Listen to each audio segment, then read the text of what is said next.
By 6:45 p.m., the neighborhood is aglow of porch lights and plastic ghosts, the kind of Halloween that smells like wet leaves and caramel. I'm exhausted from the festival at work, but when my sister Savannah, raven cape, white face paint just right, and my nephew Jackson, Sub-Zero mask slightly crooked, beg for a proper night out, I give in. We park near the busiest block to stack their candy haul. For an hour it's all laughs and thank yous, even a sweet old guy handing out hot dogs because protein beats cavities. When the last porch goes dark, we start the 10-minute walk back to the car. The street thins out, just distant chatter, wind across lawns, plastic skeletons tapping fences. That's when I spot them, a figure across the street, standing motionless in a yard with no lights on. Head to toe in black. Hooded. Face completely covered. Not the wobbly energy of a teenager in a costume, still, deliberate, watching. Close to me, I tell Savannah and Jackson. Don't stare, just look. Jackson snickers like it's a prank. Savannah doesn't. She knows I'm careful about safety. We keep moving. The cul-de-sac ahead looks farther than it should. Then, boots on concrete. Heavy. Unhurried. I glance back and see the figure again, now detailed by a street lamp, tactical boots, pants bloused into the cuffs, a vest under the cloak, a full black mask that erases the face entirely. I lower my voice. Keep walking. Don't react. We angle toward the car. The footsteps never speed up, never slow down. The distance between us stays the same, like a line pulled taut. My keys bite my palm. Savannah squeezes Jackson's wrist to keep him focused forward. At the car, I turn. Why are you following us? I call across the hood, steady, loud enough to carry. The figure stops, raises gloved hands, then peels off the mask. It's a woman in her 30s. Expression blank, eyes too bright in the sodium light. I'm undercover law enforcement, she says, voice flat, almost mechanical. Call came in about a break-in. You looked suspicious. Lower your weapon or you'll be arrested for threatening an officer. The words sound memorized, out of order. No badge. No radio. Tactical vest under a Halloween cloak? Standing outside a dark house facing the street? None of it fits. My gut says this is wrong. I don't move. If you didn't have that, she says at last, a thin smile cutting her face, this night would have ended very differently. Movement ripples to our left. 4 more figures slide from the gap between 2 houses, same boots, same dark uniforms, no cloaks, faces hidden. They don't posture, don't speak. Just watch. The woman keeps smiling. In the car, I say, eyes never leaving them. Now. Doors thump shut. Locks click. I back out fast and turn down the main road. In the rear view, the woman is still there in the dark, that fixed, eerie smile. The others are statues. No one talks on the drive home. Savannah stares at her lap, white makeup cracked at the edges. Jackson's mask is off and he's chewing his lip, trying not to ask questions he'll remember later. I drop them at our parents' house, wait until they're inside with the porch light on, then head to my apartment, the wheel slick under my hands. I don't sleep.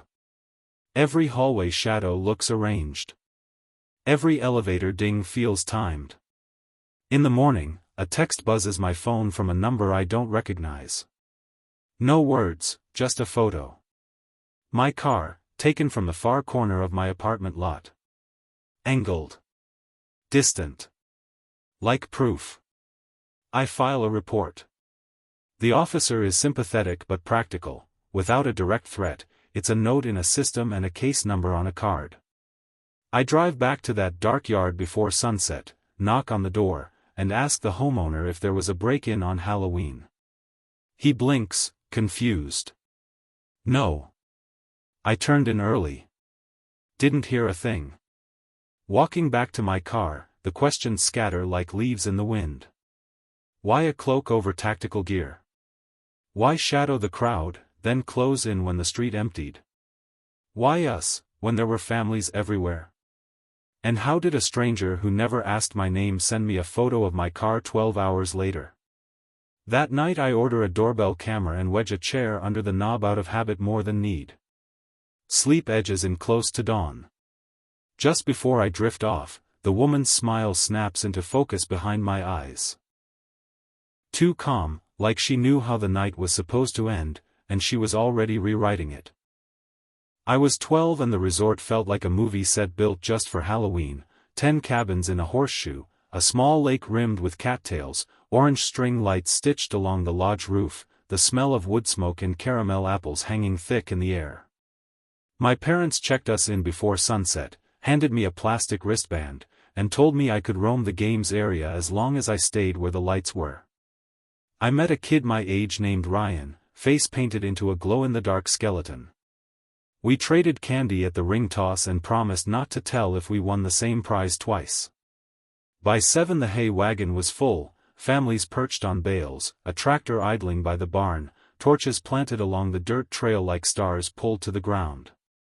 The scare actors did their jobs, zombies lurching, a scarecrow stumbling, a werewolf mask that made the smaller kids laugh and cry at the same time.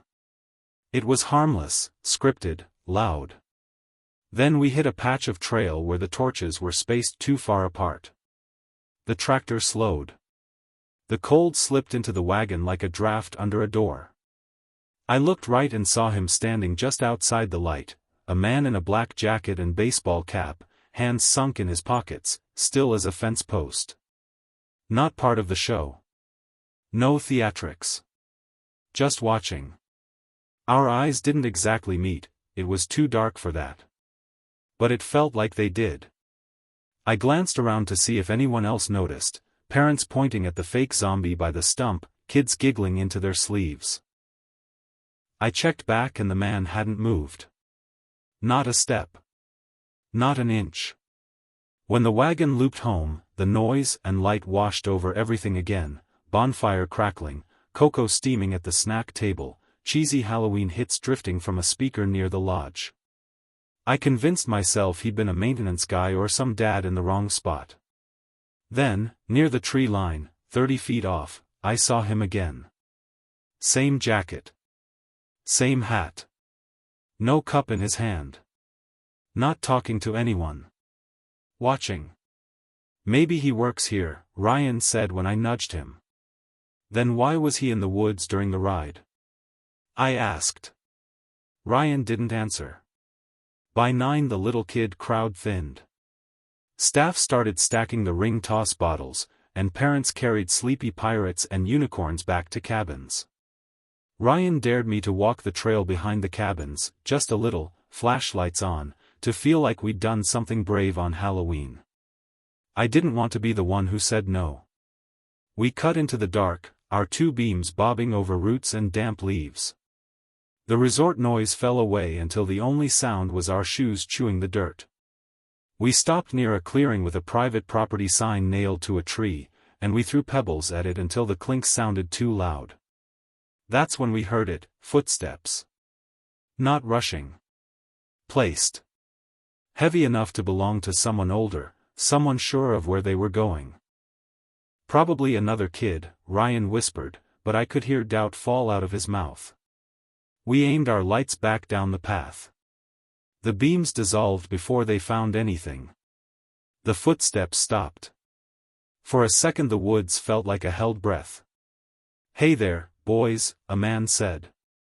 Calm. Even. He stepped far enough forward to catch the edge of our light. Black jacket. Cap low. "What are you 2 doing out here? You like candy?" He held up an orange-wrapped peanut butter cup between 2 fingers like bait. "Got a bunch in my cabin." I felt my stomach drop like an elevator missing a floor. "We should go," I said to Ryan without looking away.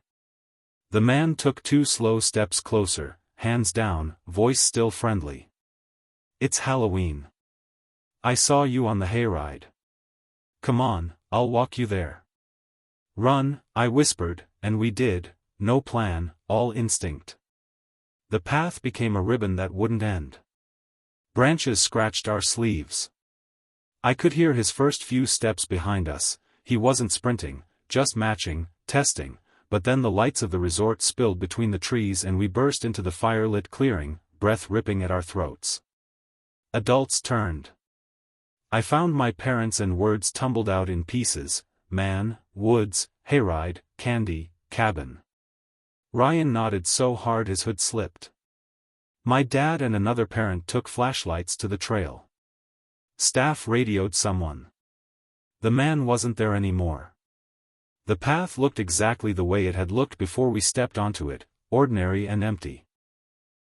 A deputy came half an hour later to take statements. He wrote while we talked, asked the same questions twice, then walked the perimeter with a staffer. In our cabin, my mom double-checked the windows and kept her coat on. I lay there listening to the heater click on and off, to the creak of boards settling, to every small noise turning into a shape. Sometime after midnight, I slept. Morning turned the place back into a postcard, lake-like glass, kids cradling paper cups of cocoa. The deputy returned to say they'd found nothing, no car out of place, no guest who matched, maybe a trespasser cutting through the property. "Tell us if you remember more," he said, friendly, not unkind. It felt like the end of a conversation, not the end of anything. We drove out before lunch. As we passed the field, I stared at the same edge of woods where the man had stood. Nothing there. But in the weeks that followed, I kept seeing versions of him, at the far end of a parking lot, beside a gas station door, near the chain link by the school. Each time it was someone else. I think. The truth that keeps its hand on my shoulder is simpler and colder: nothing actually happened because we didn't let it happen. Every Halloween since, when I spot a person hovering where the light stops, too still, too patient, I feel that old elevator drop. The music, the costumes, the safe, silly scares, they're a good cover. But some people aren't playing along. They're waiting for the crowd to thin, for a dare to carry someone just far enough into the dark to be out of earshot. And that's the part no one advertises on the map at check-in. Halloween night had always been my escape from routine. I was 29, new at my job, still proving myself by taking every unwanted shift and working through weekends. So when I finally had the night off, I planned to enjoy it quietly: no parties, no noise, just me, my couch, and an old horror movie marathon. My girlfriend was out of town visiting family. The neighborhood was calm. The streets glowed with jack-o'-lantern light and laughter until around 9. After that, everything sank into silence. By 10:30, the only sound was the movie on my TV and the faint hum of the refrigerator. I was half asleep when I heard it, a soft, deliberate knock on the side door. Not the front, where the candy bowl sat waiting, but the side entrance that led to my driveway. It wasn't a kid's quick, trick-or-treat tap. It was slow, spaced out. 3 knocks. I got up, grabbed the leftover candy, and opened the door. Nobody. The driveway was empty, the street lamp down the block flickering like it was tired. A few leaves blew past my feet. I called out a half-hearted, "Happy Halloween," but no giggle or footstep answered. Shrugging it off as a prank, I locked up and went back to the couch. 15 minutes later, the sound came again, this time from the back door. A faint metallic rattle, like someone testing the knob. My stomach tightened. No one ever used that entrance. I muted the TV and stood still, listening. Another soft twist of metal. My eyes flicked to the small window near the sink, and that's when I saw him. A man crouched by the back deck, face shadowed except for the cracked half-mask pushed up onto his forehead. He wasn't fidgeting or nervous, he was calm, deliberate. One hand gripped a crowbar. The other tested the door latch like he'd done it before. I backed away quietly, heart hammering, and dialed 911. Whispering, I told the operator what I saw.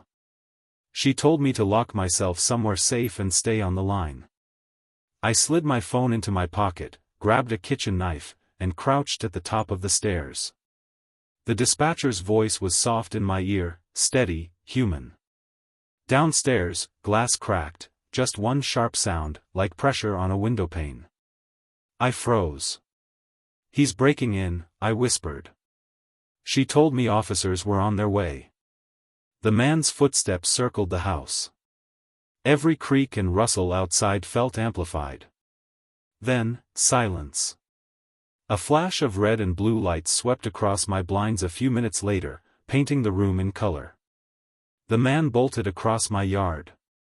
I caught a glimpse of him sprinting for the street before two officers tackled him near the end of the driveway.